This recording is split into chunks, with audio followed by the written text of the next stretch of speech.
Professional जिंदगी की 10 बड़ी गलतियां, इनसे बचना बहुत जरूरी है। पहली बड़ी गलती है मंसूबाबंदी का टूट जाए तो एतमाद भी टूट जाता है।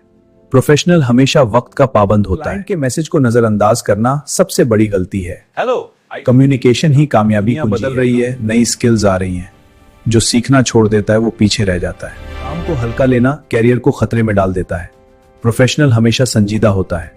गुस्सा और बदतमीजी आपकी मेहनत को जाया कर देती है।